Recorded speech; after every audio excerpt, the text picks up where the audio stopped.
what I'm going to do, I'll just quickly talk about the survey, how we came up with it and the reason behind it. Now, as an exhibition, IOEX, it does run for 3 days of the year, but like any exhibition organiser, we want to be involved with the industry throughout the whole year, not just at the show. So the reason for doing this research is to help us become kind of the forward thinkers, or the people that the organisation people will come to for answers, questions, forward thinking initiatives, and also to give you guys something that you can use throughout your year and also then use when you're at IOEX as well.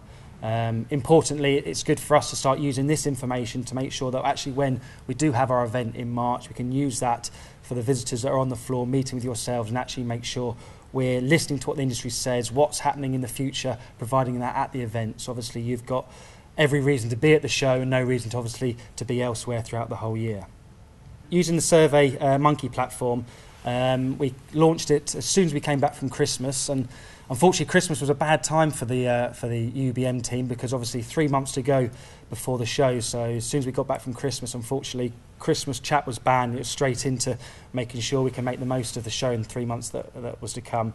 And so from the 2nd of January this survey went live, and as you can see here, we use a number of different methods to make sure we got the best results we can, via the direct mail, through our own in-house databases, using social media. We had a large use of the LinkedIn and the Twitter forums to really make sure we can get people through our own databases, using other databases such as the Event magazine to help get out to their audiences, and also using hashtags on Twitter that actually meant that if people weren't actually following ourselves, they were still filling the hashtag at events or hashtag at events professionals.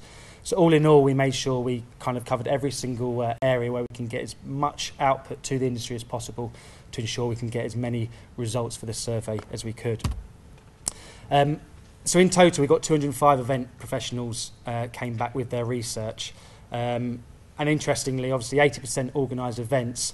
And as you can see, which kind of backs up what I was saying earlier, actually the different types of people, where they're from and where they are, kind of does go to show that obviously every single facet of industry, whether it's corporate, agency, or even just direct festival and roadshow organisers, all played a part in this survey results. It gives a good round, full round knowledge from the whole industry, not just specific segments, and all of which, of course, are integral to making sure you guys can meet these people and do business with them.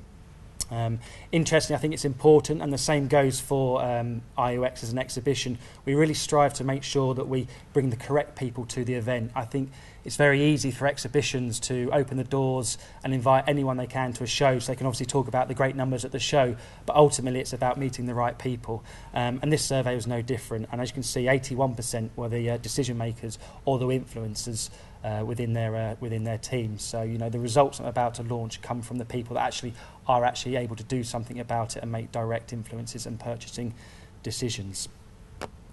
So I'm going to go through all the questions one by one. I'm not going to actually go into too much detail about what they are, because obviously I don't want to take away from Jeremy's presentation, but I will make a couple of comments as we go along. 10 questions in total. And the first one, I think automatically, this is a great little statistic to say, 66% more profitable than in 2010. I think this is good news because, ultimately we're still in challenging times, and last year was still kind of feeling the effects of the recession. Are we in, are we out? But I think for me what this says, actually, people are putting more spend towards this type of marketing than other forms. So as a result, people are getting more benefit in the long run. Interestingly, the same as 15%. I don't think we can discount that. So overall, actually, either more or the same comes to just over 80%. So some good news there, and obviously looks bright for the future, which then leads on to the next question. Again, about the same, and yes, the vast majority are looking for a better future in 2012 than in 2011, which again was better than in 2010. So outlook is looking positive, despite what we're reading in the news about the whole recession and the economy. People are looking at this specific type of market to really make sure they can get their message across to their own industries. It's interesting how will 2013 compare to 2012, and obviously people think a higher budget, which is great news, are all the same at 34%. And I think it's interesting, probably most people have been or read lots about the impact of the Olympics and what those 2 weeks or 4 weeks are going to be like during the Olympic year. But actually, I think if we just go back to 1992 and we look at Barcelona as a case study, the effect the Olympics had on Barcelona for the next 6-8 years in terms of events and meetings, and actually what that did to the city was really rejuvenated it and actually gave it a lot more business. And I think this is really what we're looking at here. In 2013, people are using the legacy of the Olympics to hold more events and live marketing events in the UK and in London to really make sure they can carry on the momentum and get the ball rolling from the Summer Games. And again, more investment. And again, that probably links into the fact that people are aware that more people are starting to use live events as a way and a means of actually getting a better marketing message across to their clients, and obviously increasing their brand, their market share. So with that, obviously, they're able to actually justify putting more money towards making sure that the events that they hold run well, and obviously gives good opportunities for the suppliers to make the most of that and work with these planners to hold significant and memorable events throughout the whole years.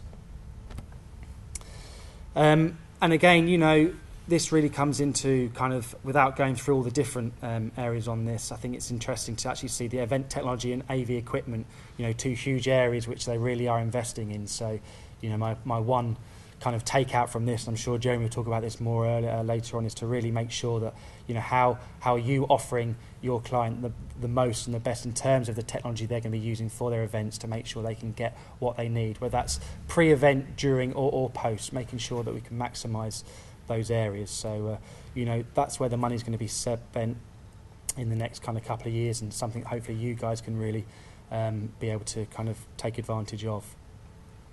And incidentally, I believe there'll be a pack of this presentation for everyone, so that's why I'm not going to read everything. If you do have any more questions, we've got questions at the end, but it really goes into detail in your packs.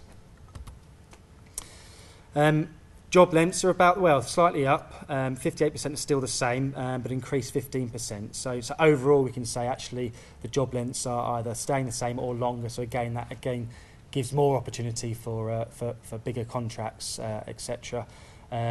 Some have become shorter, but that said, it's still making sure that they return value on their events, which is why they still need to work with the industry to find out who the best suppliers are, etc., to really make sure their end customers are happy and they can also achieve their own goals. But I believe this is still a very, very confident, very positive type answer to this particular question. And again, yeah, 47% increasing their experiential activity, and if you add that onto the same investment, you know, that brings a large proportion of people that are still investing heavily in the experiential live marketing market. And again, I think this goes to kind of back up the first question as well, where more budget was being put into these events, more investment was being put into these events, because quite clearly these events work now for the audiences that the corporates and the agencies are actually providing their events for. We go on later to talk about social media, and I think the Generation Y and Generation X type audiences are very heavily into experiential live events. And I think this is why obviously it's kind of been noticed by the industry and why people are starting to invest more money and more time. As I just mentioned, yeah, 86% are increasing the use of social media to market their event. And kind of that goes in line with actually how we got to these results and the actual amount of work we did for our own social media to make sure that we can get people reacting and responding. And again, this comes down to the audience. You know, I think it was about 4 or 5 years ago, was a real kind of boom on educating about the Generation Y and Generation X audiences, about what they like, how to get the messages across to them. And now those generations are now actually at the stage where they are now attending and actually in a position to go and be at these events and start making decisions and be the market they want to get hold of. And so everything we kind of heard 3 or 4 years ago about what Generation Y and what Generation X like, how to get them involved, is now happening today. And that's why you can see, you know, 86% are now starting to use social media a lot more. So I'd really obviously actively encourage everyone to make the most out of this. And I'd probably at this moment say, you know, Mark is probably a great person to ask about this. He's been instrumental in actually helping the IOEX really make the most of social marketing, and he's probably a good person to actually give some advice on how you can help, if you're not doing it already, to really make sure you get the best ways to get to every single audience in every single corner. Investing in attracting good staff, training programs, and again, without divulging too much into this, I think, you know, you know, when there is a recession, sometimes training's the first thing to go. I think it's very encouraging and positive that people are training now to make sure that actually, ultimately, their staff can actually provide the best for their clients, and it's integral to making sure you get a successful event, because whether your staff is a junior staff or senior staff, you're still front of house and you're still representing your company and your brand, and if you're not trained properly, then of course you're not delivering your company's ethos. So that's quite an interesting and also very positive statement that came back from the results, as well as the incentives as well at 51%, which again gives good opportunities for our audience here. And so the final question, what's the most pressing issue? Interestingly here, this was just kind of a one-line answer. It wasn't a multiple, because I think if it was a multiple choice, actually people would have kind of chosen all these, because you see the value on investment's only at 21%. Now, of course, the economy and the budget's the main issue for people, but even with that, you know, that 21% actually, if you ask every single person that actually came to and answered our survey, that's still incredibly important for them. Of course it is for everyone. It's returning investment, return on time. How can you make sure that your events give the most benefit to the end client rather than your competitors? So although economy and budgets are the most pressing issue, again, don't discount the value on investment. And also the Olympics, again, negative and positive, and it depends where you are on your viewpoint of the Olympics, but again, some great opportunities from it.